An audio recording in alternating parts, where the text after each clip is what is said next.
Assalamualaikum warahmatullahi wabarakatuh. Alhamdulillahi rabbil alamin. Assalatu wassalamu ala ashrafil anbiya'i wal mursalin Nabiyyina Muhammad wa ala alihi wa ashabihi ajma'ina amma ba'd.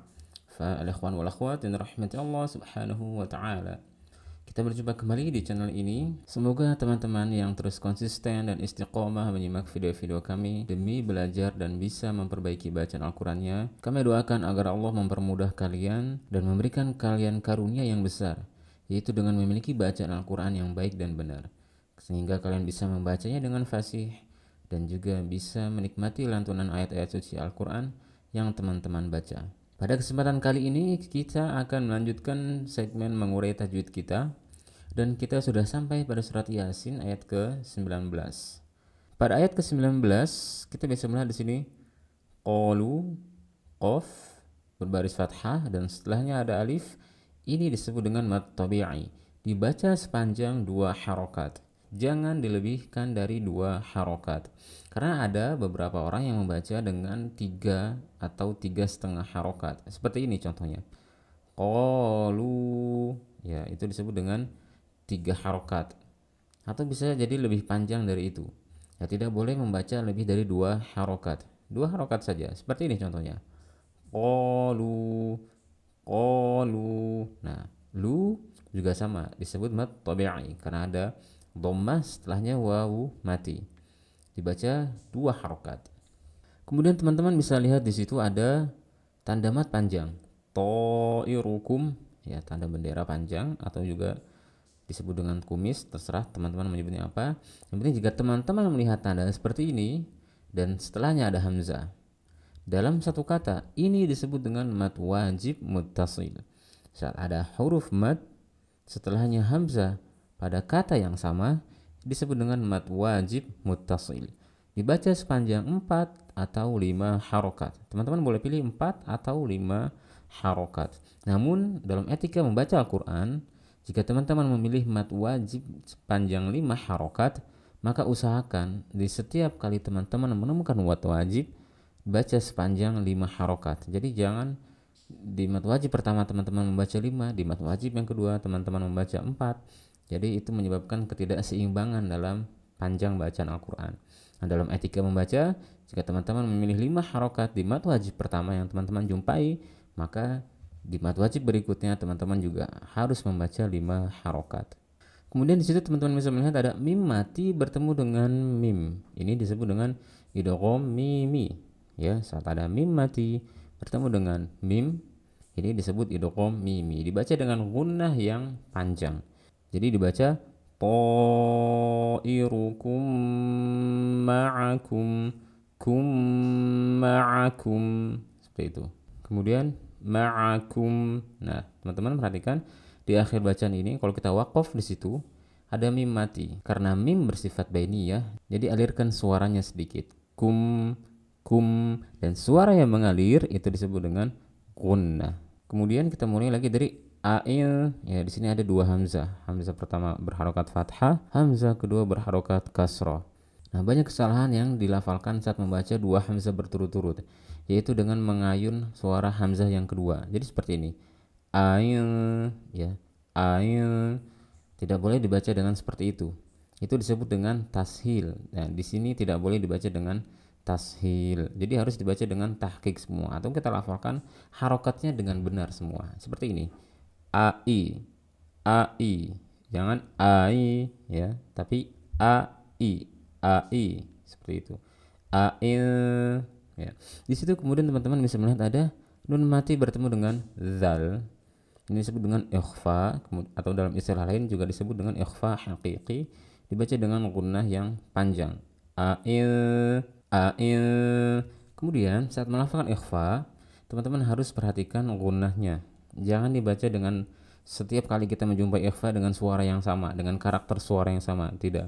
Nah, saya sudah jelaskan dengan detail bagaimana karakter suara ikhfa di setiap huruf-huruf ikhfa. Saya akan taruh videonya di kolom deskripsi. Jadi setelah teman-teman melihat video ini, silahkan teman-teman cek video tersebut. Kemudian dzukirtum, ada kaf bertasydid. Kemudian ada ro mati sebelumnya kasroh. Ro-nya dibaca tipis. Kir, kir, kir, kir.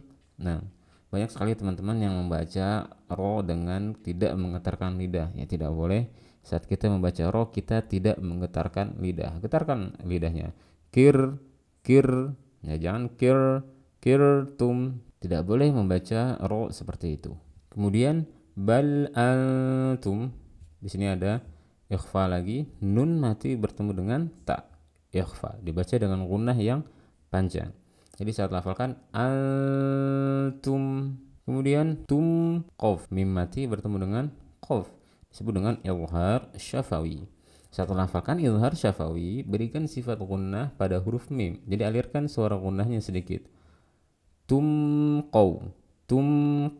Jangan antum qaw, enggak. Alirkan suaranya sedikit. Kemudian qaw di sini disebut dengan huruf lin saat ada waw mati atau ya mati sebelumnya berbaris fathah atau sebelumnya terdapat harokat fathah. Cara melafalkannya seperti ini. Qaw, jangan diayun seperti ini. Qaumun ya, tapi seperti ini.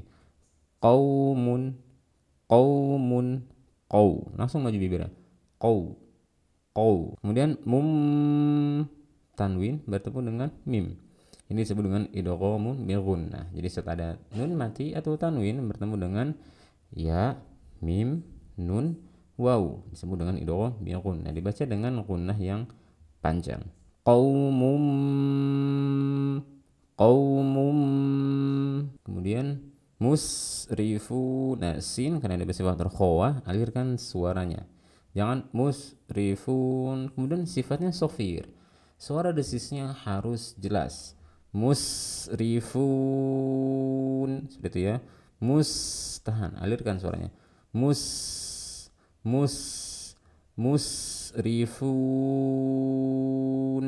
Sekarang kita baca dari awal ayat. Sebelum kita membaca, kita ta'awudz terlebih dahulu. A'udzu billahi minasy syaithanir rajim. Qalu ta'irukum ma'akum a'in dzukirtum bal antum qaumun musrifun. Silakan teman-teman ikuti saya. Qalu ta'irukum ma'akum a'in dzukirtum bal antum qaumun musrifun. Kita lanjut ke ayat 20. Pada ayat 20 teman-teman bisa melihat wajaa. Nah, ini juga mad wajib muttasil karena ada huruf mad alif sebelumnya fathah, setelahnya terdapat huruf hamzah terdapat pada dalam kata yang sama. Dibaca 4 atau 5 harokat. Kemudian min nun mati bertemu dengan hamzah. Ini disebut dengan izhar halqi atau sebut saja dengan izhar, yaitu saat ada nun mati atau tanwin yang bertemu dengan keenam huruf tenggorokan. Yang pertama hamzah, kedua ha, ketiga ain, keempat ha, kelima kho, dan keenam ghain. Saat teman-teman mendapati izhar, dibaca dengan suara nun yang jelas. Karena nun bersifat gunnah, maka kita akan memberikan sifat gunnah, tapi gunnahnya pendek. Jadi seperti ini. Min a. Seperti itu ya. Jangan min a. Kalau kita lafalkan seperti itu akan menyalahi sifat gunnah yang terdapat pada huruf nun. Kemudian di situ ada aqo, ada qaf mati. Ini dibaca dengan qalqalah. Jenis qalqalahnya disebut dengan qalqalah sughra.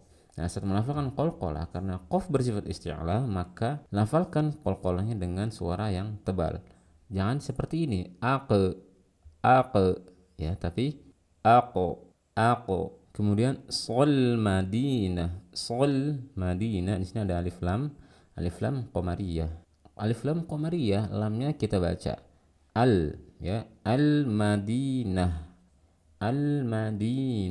Seperti itu. Kemudian di mad tabi'i 2 harokat karena ada huruf ya mati sebelumnya berharokat kasroh. Kemudian rojului ada tanwin bertemu dengan ya, idgham bi gunnah, dibaca dengan gunnah yang panjang. Rojului yas'a, sin bersifat rokhwa dan dia bersifat sofir, dibaca dengan desis yang jelas dan alirkan suaranya. Yas'a. Kemudian mad tabi'i 2 harokat. Kemudian qala mad tabi'i lagi 2 harokat. Qala ya mad tabi'i lagi 2 harokat. Qaumi, di sini ada huruf lin, pelafalannya sama seperti pada ayat sebelum ini. Kemudian ittabi'u. Nah, nanti saat kita membaca, kita akan menyambung ya qaumittabi'u. Ya, di situ ada teman-teman bisa melihat tanda sukun seperti kepala huruf shad. Nah, ini artinya silah, disambungkan. Disambungkan harokat sebelum huruf alif ini langsung ke huruf yang berada di setelahnya. Qaumit, jadi dari mi langsung ke ta bertasydid. Qaumittabi', jangan qaumiittabi, tapi qaumittabi'. Kemudian ittabi'u, ini aslinya mad tabi'i, tapi karena setelahnya ada alif lam maka kita sambungkan bacaan ke alif lam. Ittabi'ul ya. Jadi ya qaumittabi'ul. Baik. Kemudian al-mur, ro sukun sebelumnya dhammah, dibaca dengan ro yang tebal. Al-mur, Kemudian salin, di sini ada huruf mad yaitu ya mati sebelumnya kasroh dan setelahnya terdapat sukun arid karena sebab waqaf. Ini disebut dengan mad arid lis-sukun, dibaca 2 atau 4 atau 6 harokat. Dan sekarang kita baca ayatnya. وجاء من أقصى المدينة رجل يسعى قال يا قوم اتبعوا المرسلين. Silakan teman-teman ikuti saya. وجاء من أقصى المدينة رجل يسعى قال يا قوم اتبعوا المرسلين. Berikutnya kita baca ayat 21. Pada ayat 21 ini kita membaca dimulai dengan kasroh, ittabi'u. Kenapa? Meskipun teman-teman di sini tidak bisa melihat harokat kasroh, tapi ini kita harus baca kasroh. Dan yang teman-teman lihat di awal ayat ini disebut dengan hamzatu waslin atau hamzah wasl. Cara membacanya kita akan melihat huruf ketiga harokatnya apa. Huruf ketiga dari kata ini harokatnya apa. Dan di sini teman-teman melihat huruf ketiga harokatnya kasroh, yaitu huruf ba. Jika huruf ketiganya berharokat kasroh, maka hamzah waslnya dibaca kasroh. Tapi kalau teman-teman melihat huruf ketiganya berharokat dhammah, maka teman-teman harus membaca di awal dengan dhammah, yaitu hamzah waslnya dibaca dhammah. Dan di sini kita akan membaca hamzah waslnya dengan kasroh. Ittabi'u. Baik, di situ ada u wa tabi'i malla, nun mati bertemu dengan lam, ini disebut dengan idghamun bila gunnah, atau dalam istilah lain idghamun bi ghairi gunnah, yang artinya sama, membaca idgham tanpa gunnah, yaitu saat ada nun mati dan tanwin bertemu dengan lam dan ro, kita tidak membaca dengan gunnah. Jadi langsung masuk dari mim ke la. Malla, ingat jangan digunnahkan. Malla yas'alukum a. Nah, di sini ada mim mati bertemu dengan hamzah izhar syafawi. Kemudian ajro, ya, jim qalqalah. Jadi jika teman-teman melihat ada kelima huruf yaitu ba, jim, da, to, qaf, sukun di pertengahan bacaan atau di akhir bacaan yang dibaca sukun, maka kita harus mengqalqalahkannya. Dan qalqalah terbagi menjadi 2, qalqalah sughra dan qalqalah kubra. Saat berada di tengah-tengah dia disebut dengan qalqalah sughra, dan saat berada di akhir dia disebut dengan qalqalah kubro. Dan di sini qalqalahnya berjenis qalqalah sughra. Ajro, di sana ada tanwin bertemu dengan waw. Ajro wahum. ajran wahum. Kemudian wahum. Nah, di sini ada mim mati bertemu dengan mim, idghamul mimi dibaca dengan gunnah yang panjang. Kemudian muhtadun. Nah, di sini ha karena dia bersifat rokhawah, kita alirkan suaranya. Muhtadun, jangan muhtadun, enggak. Muhtadun, seperti itu. Kita baca ayatnya. Ittabi'u man la yas'alukum ajran wa hum muhtadun. Silakan teman-teman ikuti saya. Ittabi'u man la yas'alukum ajran wa hum muhtadun. Berikutnya ayat 22. Wa ma matabi'i liya la. Nah, di sini ada la panjang dan ada tanda bendera jika ada huruf mat. Nah, di sini huruf matnya alif, sebelumnya fathah dan setelahnya ada hamzah. Namun terdapat pada kata yang berbeda. Ini disebut mad jaiz munfasil. Hukumnya dibaca 4 atau 5 harokat, sama seperti mad wajib muttasil. La a'budu, la a'budu. Kemudian a'budul ladzi, alladzi alif lam syamsiyah. Kemudian zi mad tabi'i 2 harokat. Fatarani, ni mad tabi'i 2 harokat. Wa ilaihi. Nah, di sini ada huruf lin ya mati sebelumnya fathah. Tur ada ro mati sebelumnya dhammah dibaca tebal.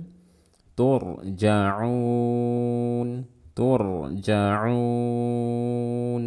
Baik, sekarang kita baca ayatnya. Wa ma liya la a'budu allazi fatarani wa ilaihi turja'un. Silakan teman-teman ikuti saya. Wa ma liya la a'budu allazi fatarani wa ilaihi turja'un. Baik, alhamdulillah kita sudah menyelesaikan 4 ayat pada sesi kali ini. Mudah-mudahan video ini bermanfaat dan membantu teman-teman yang sedang berjuang mempelajari dan memperbaiki bacaan Al-Qur'annya. Semoga Allah memudahkan kalian semua. Kurang lebihnya mohon maaf. Wallahu ta'ala a'lam. Wassallallahu wasallama ala nabiyyina Muhammad wa ala alihi wa ashabihi ajma'in. Wassalamualaikum warahmatullahi wabarakatuh.